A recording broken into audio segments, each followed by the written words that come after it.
Assalamualaikum warahmatullahi wabarakatuh. Bismillahirrahmanirrahim. Alhamdulillah wassalatu wassalamu ala Rasulillah wa ala alihi wa sahbihi wa man tabi'ahum wa wala. Sahabat-sahabat yang dirahmati, lagi dikasihi, alhamdulillah. Hari ini dah masuk hari yang ke-28, Masya Allah. Hanya tinggal 2 hari saja lagi untuk kita menjalani tarbiyah dalam madrasah Ramadan ini, ya. Mudah-mudahan Allah akan panjangkan usia kita sehingga dapat menjalani ibadah sepanjang Ramadan ini sehingga ke penghujungnya, insya-Allah, mudah-mudahan. Ya. Jadi agenda kita satu hari satu ayat. Hari ini masuk ke ayat yang ke-28 surah Saba. Allah berfirman, A'udzubillahi minasyaitonirrajim. Wa ma arsalnaka illa kaffatan linnasi basyiran wa nadhira walakinna aktsaran nasi la ya'lamun. Ada beberapa poin penting di sini, iaitu yang pertama, wama arsalnaka, maksudnya tidak kami utuskan engkau. Maknanya di sini apa dia cakap ni, ada ni suara seakan perlahan sedikit. Okey, terima kasih. Suara perlahan, ya. Okey, cuba naikkan sikitlah, ya. Okey, hari ini kita akan masuk ayat yang ke-28 surah Saba. Allah berfirman, wa ma arsalnaka illa. Jadi maksudnya kami tidak utus engkau, wahai Muhammad, melainkan. Jadi melainkan apa dia? Kafatan linnas, melainkan untuk manusia seluruhnya. Jadi apa yang dapat kita faham di sini, pertama, Nabi SAW adalah pesuruh Allah. Allah yang utus baginda. Jadi baginda bukan melantik dirinya sendiri, bukan juga dilantik oleh manusia, tapi baginda diutus oleh Allah Subhanahu wa Ta'ala. Jadi Allah mengutus baginda ada tujuan, iaitu tujuannya apa? Untuk membawa risalah ajaran Allah Subhanahu Wa Taala kepada manusia. Siapa manusia ni? Seluruh manusia. Tak kira di mana, tak kira bangsa apa, tak kira bila masa. Kafah, seluruhnya. Jadi ini jelas berbeza dengan rasul-rasul sebelum baginda sallallahu alaihi wasallam, ya. Misalnya kita baca sejarah ataupun kita baca Quran, ayat-ayat yang menceritakan tentang nabi dan rasul, boleh dikatakan semuanya khusus untuk bangsa mereka sahaja ataupun khusus untuk golongan tertentu sahaja. Wa ila thamud akhahum huda. Kepada kaum Samud, Allah utus saudara mereka daripada bangsa mereka sendiri, Nabi Hud. Macam itulah maknanya. Wa ila adin akhahum huda. Apa ni? Samud ke Hud, dah terbalik dah saya ni, ya. Tak apalah, maknanya nak ceritakan kaum Samud, Allah utus apa? Nabi Soleh. Kaum dah bertukar-tukar, minta maaf, ya. Dah keliru pula. Ada kaum Samud, ada kaum Ad, ada kaum lain lagi, ya. Setiap kaum itu Allah utus nabi tertentu. Tiba-tiba je blank, ya. Tak tahu mana nak mesh ke. Ad siapa, Samud siapa. Ad Soleh ke? Samud Soleh. Maaf, ya. Tuan-tuan dan puan-puan boleh cari, tiba-tiba blank, tak boleh nak mesh. Okey, Nabi Musa umpamanya. Ingatlah ketika Nabi Isa bin Maryam berkata kepada Bani Israel. Wa idh qala Isa ibn Maryam ya Bani Israel, wahai Bani Israel. Ini Rasulullahi ilaikum. Sesungguhnya aku ini pesuruh Allah kepada kamu. Jadi maknanya Isa diutus kepada Bani Israel. Jadi ini pun kena faham ya. Kalau sekarang ni penganut Kristian, bangsa kita, kalau ada orang Melayu ikut Kristian ke, ada orang Tionghoa, orang Cina, orang India ke ikut agama yang dibawa oleh Nabi Isa, katalah ikut yang betul, tak diselewengkan pun tak boleh juga, sebab Nabi Isa tak diutus kepada orang Melayu. Nabi Isa tak diutus kepada orang Cina. Nabi Isa diutus kepada Bani Israel. Jadi maknanya tak boleh. Dia hanya kepada Bani Israel. Lepas tu bila Nabi Isa dah tak ada, maka dah tamatlah risalah itu. Jadi itu kita kena ingatkan. Kalau ada kawan-kawan kita yang terpengaruh, terpedaya dengan dakwah Kristian tu, bagi tahu dia agama Kristian bukan untuk mereka. Allah utus Nabi Isa kepada Bani Israel. Jangan ikut, kan? Jadi siapa yang Rasul yang Allah utus untuk semua manusia ni? Tak lain dan tak bukan Nabi Muhammad sallallahu alaihi wasallam. Apa dia ni? Itu yang Pak Cik kuatkan selepas habis ceramah. Okey.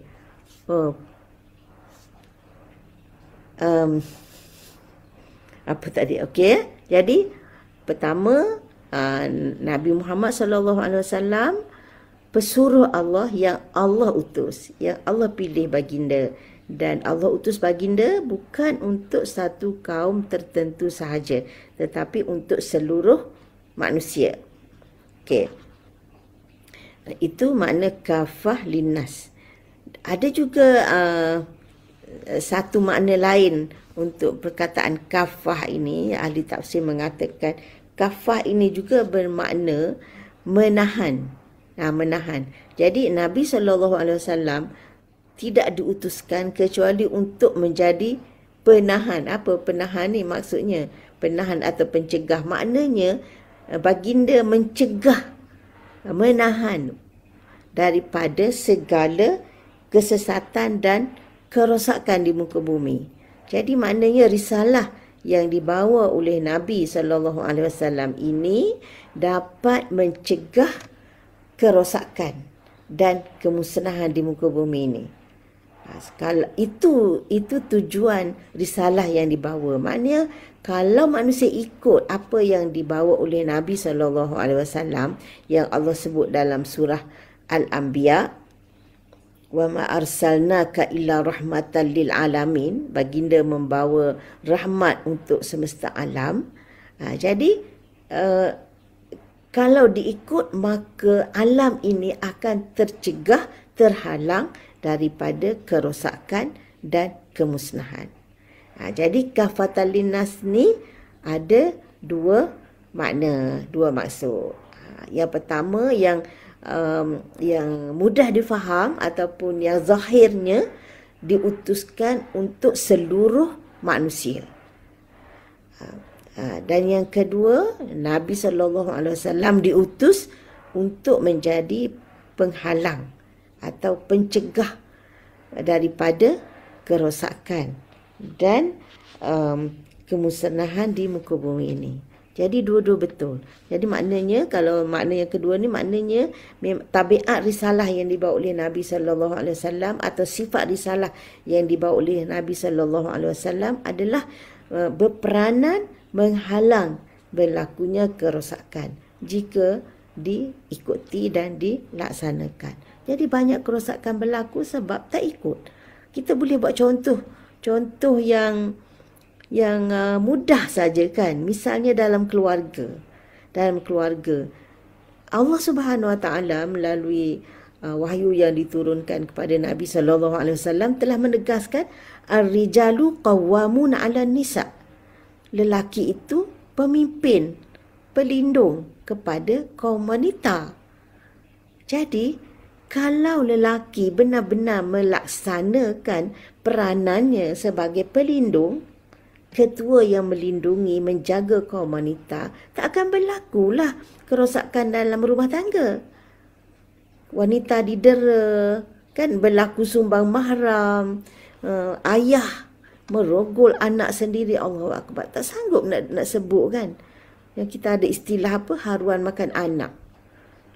Jadi itu adalah hasil daripada tak menghayati apa yang telah dinyatakan oleh Allah. Yang Allah dah beri tugas kepada kaum lelaki sebagai qawwam ni.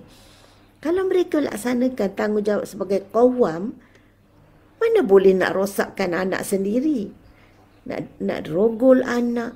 Nak dera isteri yang menjadi teman hidup, pendamping dirinya dalam melayani bahtera kehidupan, tiba-tiba didera dengan pelbagai bentuk penderaan emosi, mental, fizikal, seksual, macam-macam kes kita dengar berlaku. Ini satu je, pengabaian terhadap tanggungjawab amanah sebagai qawwam. Jadi kalau semua lelaki berpegang kepada amanah ini, sebagaimana yang telah ditunjukkan oleh Rasulullah sallallahu alaihi wasallam, wa ana khairukum li ahli, aku adalah sebaik-baik di antara kamu terhadap ahli keluargaku. Insya-Allah, Allahu Akbar, aman sejahteranya rumah tangga, kan. Itulah impian kita, untuk kembali menghayati apa yang telah diajar oleh Rasulullah sallallahu alaihi wasallam. Jadi wa ma arsalnaka illa kafatan linnas, ada dua maksud, iaitu Nabi diutus untuk seluruh manusia, tak kira bangsa, tak kira warna kulit, tak kira masa, tak kira di mana mereka berada. Jadi risalah Nabi meliputi semua. Dan yang kedua, maknanya Nabi diutus untuk menjadi penghalang kepada kerosakan dan kemusnahan kehidupan di dunia ini. Okey. Dan selain itu, baginda juga menjadi bashir. Bashiron wa nadhira. Bashir maknanya memberi khabar gembira kepada orang yang mengikuti dan mematuhi ajaran baginda. Dan nadhira, memberi ancaman, maknanya peringatan kepada orang yang ingkar dan tidak mengikut apa yang dibawa oleh baginda sallallahu alaihi wasallam. Jadi barulah ada, maknanya ada orang katakan ada power. Jadi maknanya kalau tak ada bashir dan nazir ni, maknanya nak ikut boleh, tak ikut tak apa, tak ada apa kesan, tak ada apa implikasi. Jadi ikut suka nafsu je, siapa yang nak terikat dengan tanggungjawab ni, kan. Jadi sebab itu kena ada bashir dan nazir. Jadi kalau kamu ikut, ini kesannya. Kalau kamu tak ikut, ini akibatnya. Itu sangat penting sebab manusia yang berakal, dia berfikir tentang akibat. Kan, kalau dia tahu sesuatu itu mendatangkan akibat yang tidak baik, dia akan berusaha menjauhi. Macam kita tahu api panas, kan, tapi kita tahu kalau kita pakai jalan, jadi atas jalan raya tak toleh kiri kanan, kan, itu membahayakan diri. Jadi kita akan berhati-hati bila nak melintas tu, tengok kiri, tengok kanan, barulah kita melintas. Jadi itu penting nak bashir dan nazir ni. Maknanya manusia kena diberitahu, dimaklumkan apa kesan dan apa kesudahan jika mereka ikut dan jika mereka tak ikut. Kan, basyiran wa nazira. Dan Allah Subhanahu Wa Taala mengatakan walakinna aktsaran nasi la ya'lamun, tetapi kebanyakan manusia tidak mengetahui. Maknanya tidak mengetahui akan peranan Nabi sallallahu alaihi wasallam ini. Dia diutus kepada seluruh manusia, dia membawa khabar gembira dan membawa peringatan kepada orang yang tak mendengar dan sebagainya. Dan Allah kata walakinna aktsaran nas la ya'lamun, kebanyakan manusia tak tahu. Jadi apa yang dapat kita ambil pengajaran di sini? Maknanya ada sedikit yang tahu. Kan? Dikata kebanyakan, bukan semua. Jadi adalah segolongan manusia yang tahu, yang sedar, yang insaf, yang percaya. Jadi kita harap kita termasuk dalam yang sedikit ini. Sebab dikata kebanyakan tak tahu. Jadi ada yang tahu, sebahagian kecil. Jadi kita harap kita termasuk dalam golongan yang sedikit yang tahu. Bukan nak bangga sebab kita ni tahu. Dan orang kata nak sorak pada orang yang tak tahu tu. Dengan kita menginsafi, kita ni termasuk dalam golongan sedikit yang tahu tu, maka kita mempunyai tanggungjawab yang besar untuk menyampaikan kepada golongan yang tidak tahu. Jadi dengan itu, bila kita dah tahu akan tujuan diutus Nabi SAW ini untuk seluruh manusia, dan di sana ramai lagi orang yang tak tahu, maka bebanan atas bahu kita amat berat. Kita kena sentiasa berusaha untuk menyebarluaskan Islam ini, untuk menyampaikan kepada manusia ramai lagi yang tak tahu. Jadi siapa akan sampaikan? Kita. Jadi maknanya jangan kita rasa alhamdulillah aku tahu kan. Alhamdulillah aku tak termasuk dalam kebanyakan orang tak tahu tu. Ya betul, alhamdulillah kita syukur kerana Allah telah beri hidayah kepada kita. Tanda syukurnya kita kena sentiasa berusaha untuk menyampaikan dan menyebar luaskan kepada seluruh manusia, khususnya yang belum mengetahui. Nanti orang kata, ada lagi ke orang tak tahunya? Itulah kan. Janganlah pelik kalau ada orang yang tak tahu. Sebab kita kata semua kan, sekarang ni kan dah banyak dah alat komunikasi, media sosial ni apa. Kebanyakan orang kadang-kadang dia tahu Islam dengan dia melalui gambar yang salah kan. Betul tak? Kadang-kadang dia menilai Islam itu dengan melihat kepada perangai orang Islam. Jadi bila perangai orang Islam sendiri tidak menunjukkan akhlak Islam yang cantik, yang comel tu, jadi dia memberi gambar yang buruk tentang Islam. Jadi orang tengok macam ni perangai orang Islam, aduh pengotonya, panas barannya, kan. Dera anak lah apa kan, orang tengok rasuah lah, pecah amanah lah. Jadi orang tengok perangai orang Islam yang tak mempamerkan akhlak yang mulia, jadi orang ingat, oh ini adalah hasil daripada ajaran Islam. Jadi itu yang kita tak mahu tu kan. Jadi maknanya amalan orang Islam menjadi penghalang kepada orang lain untuk melihat keindahan Islam. Jadi makin besarlah tugas kita untuk menyampaikan Islam dalam wajahnya yang sebenar, berpandukan kepada sumbernya yang sahih, iaitu Al-Quran dan hadis-hadis yang sahih, insya-Allah. Ya. Okey. Mudah-mudahan ayat yang ke-28 ini dapat menyuntik semangat kita untuk terus berusaha menyebar luaskan Islam ini kepada seramai mungkin umat manusia, insya-Allah. Allahumma ansur da'watana wansyur fikratana. Ya Allah, tolonglah dakwah kami dan sebar luaskanlah fikrah kami ini. Iaitu fikrah yang berlandaskan kepada Islam yang suci, bersumberkan Al-Quran dan As-Sunnah yang sahih, insya-Allah. Sekian dulu peringatan untuk hari ini. InsyaAllah panjang umur, kita sambung lagi pada hari yang ke-29 dengan ayat yang ke-29, insyaAllah. Moga-moga bermanfaat untuk diri sendiri khususnya dan untuk sahabat-sahabat yang sudi mendengar. Jangan lupa sebarluaskan. Wassalamualaikum warahmatullahi wabarakatuh.